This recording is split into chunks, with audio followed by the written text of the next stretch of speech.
नमस्कार दोस्तों, UPSSC lectures online में आप सभी लोगों का स्वागत है। हमारी ईमेल आईडी है upssclecturesonline@gmail.com। तो आप सभी लोगों की अगर कोई क्वेरीज हैं तो आप इस आईडी पे हमसे सीधे संपर्क कर सकते हैं या फिर आप सीधे कमेंट के माध्यम से हमसे जानकारी प्राप्त कर सकते हैं। आज के वीडियो में हम लोग बात करेंगे उत्तर प्रदेश पुलिस की भी जो ऑनलाइन फॉर्म चल रहे हैं, यूपी पुलिस SI ASI के कॉन्फिडेंशियल डिपार्टमेंट में क्लर्क और अकाउंटेंट की वैकेंसी है। ठीक है, तो इसमें पोस्ट प्रेफरेंस में थोड़ी सी दिक्कत आ रही है कुछ लोगों को, तो मुझे मेल मिला हुआ था, तो उसी के संबंध में मैंने ये वीडियो प्रिपेयर किया है। मैं आप लोगों को बताना चाहूंगा, जब भी आप फॉर्म भरते हैं तो वहां पे कुछ इस टाइप का पोस्ट प्रेफरेंस मांगा जाता है।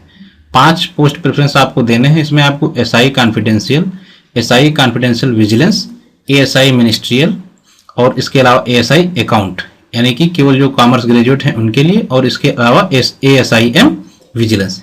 तो यहाँ पे विजिलेंस वाले जो है 2 अलग अलग पद आ रहे हैं, तो थोड़ा सा लोग कंफ्यूज हो रहे हैं। तो उस पर कंफ्यूजन की कोई बात नहीं, हम लोग विज्ञापन देख लेते हैं और मैं आपको क्लियर कर देता हूँ। विज्ञापन जब आप देखेंगे तो यहाँ पे साफ साफ दे रखा है पुलिस उप निरीक्षक गोपनीय विभाग में। तो यहाँ पे 295 पद जो है आपके उत्तर प्रदेश पुलिस के हैं। इसके अलावा जो है आपके सतर्कता अधिष्ठान उत्तर प्रदेश लखनऊ के 32 पद हैं। सेम ऐसे ही इसमें आपके जो है ASIM के हैं 624 और 20 पद जो है आपके विजिलेंस के हैं। तो ये जो सतर्कता अधिष्ठान उत्तर प्रदेश लखनऊ है, ये मुख्यालय में आपका पड़ता है लखनऊ में। तो ये विजिलेंस डिपार्टमेंट के आपके 32 पद SI के हैं और इसके अलावा जो है 20 पद आपके जो है ASI के हैं। टोटल मिला के आपके 52 पद जो है आपके विजिलेंस के हैं। तो आप लोगों को तो पता ही होगा इसके बारे में। जैसे आपका जो ASI कॉन्फिडेंशियल जो होता है, मैं थोड़ा सा इनके कार्यक्षेत्र के बारे में बता देता हूं। देखिए, पहली चीज तो आप जान लीजिए, इनकी पोस्टिंग 2 तरीके से होती है। एक तो आपकी हेडक्वार्टर पोस्टिंग और दूसरी आपकी यूनिट पोस्टिंग, है ना। तो हेडक्वार्टर में क्या रहता है, हेडक्वार्टर में जब आपकी पोस्टिंग होगी तो कार्यक्षेत्र आपका अलग रहेगा, और यूनिट में पोस्टिंग रहेगी तो आपका कार्यक्षेत्र अलग रहेगा। ये लोग सिविल पुलिस के जैसे होते हैं, आपके जो CP होते हैं, सिविल पुलिस के जो SI होते हैं, उस टाइप की ये नौकरी नहीं रहती कि आप फील्ड में निकल गए और बाइक चेक कर रहे हैं, या फिर आप थाने में बैठ रहे हैं और FIR वगैरह रजिस्टर करा रहे हैं, या फिर आप किसी इन्वेस्टिगेशन पे जा रहे हैं। ऐसा इनका कार्यक्षेत्र बिल्कुल भी नहीं होता। इनका टोटल कार्य जो है क्लर्कियल बेस पे होता है, इसीलिए इन्हें जो है क्लर्क भी बोलते हैं, यानी कि पुलिस क्लर्क।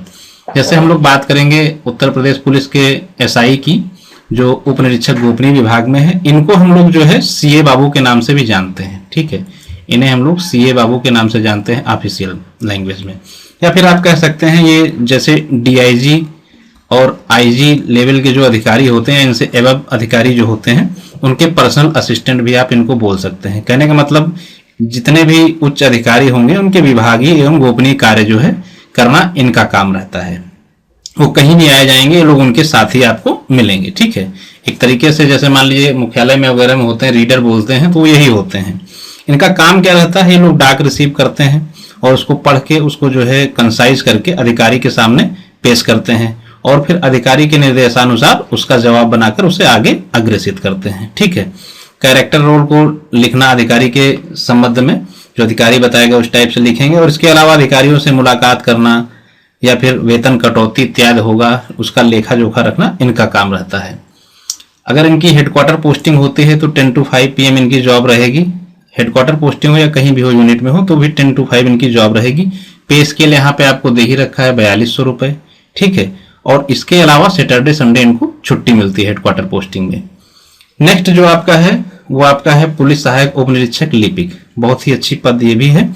इसे हम लोग पत्राचार शाखा बोलते हैं। ठीक है, यानी कि इसमें क्या होते हैं, आपके डाक बाबू होते हैं, डिस्पैच बाबू होते हैं, स्टेशनरी बाबू होते हैं, और एक बहुत ही महत्वपूर्ण पद होता है CRK बाबू, जिसे हम लोग बोलते हैं, यानी कैरेक्टर रोल कीपर बाबू। ठीक है, इनका काम क्या रहता है, इनका काम ये रहता है कि जो अभिलेख होते हैं उनका संरक्षण करते हैं, उन्हें बिल्कुल संभाल के रखते हैं, जो ASIM होते हैं।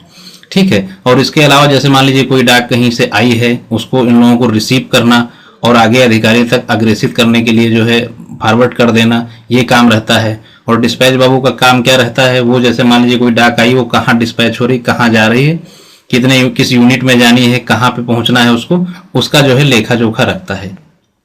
स्टेशनरी बाबू का क्या काम रहता है, उनका काम यह रहता है कि जैसे स्टेशनरी मुख्यालय में जो है एक साथ सारी खरीद ली जाती है पूरे जनपद और हर जगह की, तो उसका ये लोग लेखा जोखा रखते हैं कि भाई कौन कितनी स्टेशनरी किस थाने में या किस पर्टिकुलर स्थान पे जानी है, उसका ये लोग लेखा जोखा रखते हैं पूरी चीज का। ठीक है, तो ये भी बहुत ही अच्छी पोस्ट है और इसका ग्रेड पे 2800 रुपए है। ठीक है, हेडक्वार्टर पोस्टिंग होगी तो सैटरडे संडे ऑफ मिलेगा, और अगर बाकी किसी यूनिट में होती है तो केवल संडे ऑफ मिलेगा। बाकी 10 to 5 जॉब ये भी है। नेक्स्ट आपका है पुलिस सहायक उप निरीक्षक लेखा। ठीक है, ये कॉमर्स वालों के लिए होती है, इसे हम लोग अकाउंट शाखा भी बोलते हैं। ठीक है, अब इसका क्या काम होता है, ये लोग अकाउंट शाखा में तैनात होते हैं।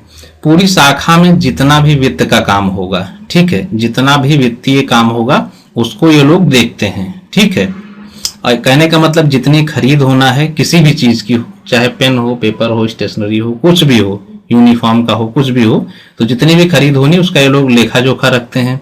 इसके अलावा आपके गजेटेड ऑफिसर जो हुए और नॉन गजेटेड ऑफिसर हुए, उनका टीए और डीए उसका जो है देखते हैं ये लोग, टीए डीए देखते हैं कितना मिलना है, कितना कटना है। इसके अलावा फाइनेंस से रिलेटेड जितने भी वर्क होते हैं वो सहायक पुलिस उप निरीक्षक लेखा के लोग करते हैं। कहने का मतलब ये भी बहुत ही इंपॉर्टेंट है कॉमर्स वालों के लिए। इसका भी ग्रेड पे 2800 ही होता है।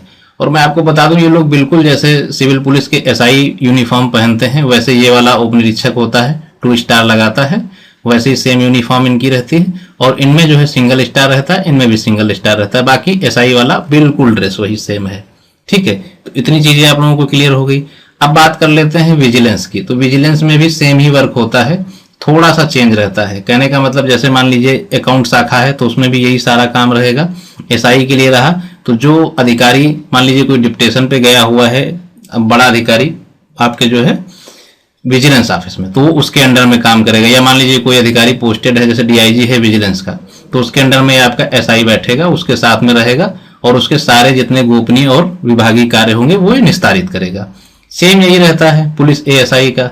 इनका भी काम यही रहता है कि जैसे कोई डाक आनी है, कुछ आना है, या कोई डाक डिस्पैच होनी है, तो ये सतर्कता अधिष्ठान में यानी कि विजिलेंस ऑफिस की डाकों को पूरा संरक्षण करेगा, देखेगा और अभिलेखों को निस्तारित करेगा, उनको जो है अपनी कस्टडी में ले लेगा और अभिलेखों का संरक्षण करेगा। और कोई अभिलेख मान लीजिए किसी अधिकारी को जरूरत पड़ा तो उसे प्रोवाइड कराएगा।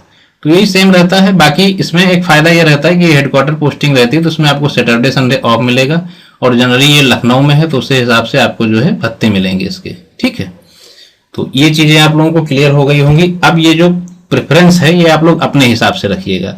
अगर आपको पता है कि विजिलेंस की जो है पोस्टें कम है, इसमें भी कम है, और आपका जो एएसआईएम है इसका भी विजिलेंस का पोस्ट कम है, अगर आपको स्टेनो आती है, पोस्ट के हिसाब से भरना है आपको, तो आप एसआई कॉन्फिडेंशियल फर्स्ट नंबर पे भर दीजिएगा। सेकंड, अगर मान लीजिए आपको जो है वो आती भी है, स्टेनो भी आती है, इसके अलावा आप चाहते हैं कि मैं लखनऊ में ही रहूं, हेडक्वार्टर में ही रहूं, तो आप जो है एसआई कॉन्फिडेंशियल विजिलेंस भर दीजिएगा। इसमें थोड़ा सा पोस्ट कम है, ये ध्यान रखिएगा। सेम यही इसमें भी है, एएसआई मिनिस्ट्रियल में पोस्ट ज्यादा है और एएसआईएम विजिलेंस में पोस्ट कम है। अगर आपको जो है टाइपिंग अच्छे से आती है और आप जो है कहीं भी तैनाती के लिए तैयार हैं तो आप एएसआई मिनिस्ट्रियल भर दीजिएगा। और अगर आप चाहते हैं कि लखनऊ में पोस्टिंग रहे तो आप एएसआईएम विजिलेंस भर दीजिएगा। और मेन चीज ये है कि इसमें पोस्टें कम है तो थोड़ा सा चांस कम रहेगा, तो आप लोग ये प्रेफरेंस अपने हिसाब से कर लीजिएगा। और जो बाकी जो लोग कॉमर्स ग्रेजुएट हैं वो लोग तो भरेंगे ही भरेंगे, वो लोग एएसआई अकाउंट्स पे भी करेंगे। फिलहाल आप लोगों को 5 प्रेफरेंस इसमें भरना है। ठीक है, क्योंकि स्टार दे रखा है तो ये 5 प्रेफरेंस आपको भरने पड़ेंगे। मान लीजिए जिनके पास स्टेनो नहीं है वो लोग एएसआई मिनिस्ट्रियल से शुरुआत करेंगे, फर्स्ट पे इसको डाल दिया, फिर विजिलेंस डाल दिया, फिर जो है अपना कॉन्फिडेंशियल वाला डाल दिया, फिर कॉमर्स वाला डाल दिया। ठीक है, तो ये आप लोग इस हिसाब से पोस्टों का प्रेफरेंस भर लीजिएगा। और मैं बता दूं लास्ट डेट बहुत ही जल्द आने वाली है, इसलिए जिन लोगों ने अभी तक फॉर्म नहीं भरा है वो लोग तुरंत से तुरंत इसको अप्लाई कर दें और फॉर्म भर दें, ताकि लास्ट डेट में क्या रहता है कि सर्वर बहुत स्लो हो जाता है, पता चलता है किसी का फीस ही कट जाता है और फिर जो है नेक्स्ट में क्रेडिट होने में समय लगता है या फिर फॉर्म सबमिट नहीं हो पाता है। तो इन सब चीज़ों से बचने के लिए फॉर्म को समय पे ही फिल कर दिया करें। तो आई होप आप लोगों को सारी चीज़ें समझ में आ गई होंगी। तो नेक्स्ट वीडियो में आप सभी लोगों से फिर मुलाकात होगी कुछ अच्छे प्रश्नों के संग्रह के साथ में, कुछ अच्छी जानकारी के साथ में। वीडियो अच्छा लगा हो तो अपने फ्रेंड्स के साथ साझा कीजिएगा, और जो लोग नए हैं वो लोग चैनल को सब्सक्राइब करेंगे। Thank you.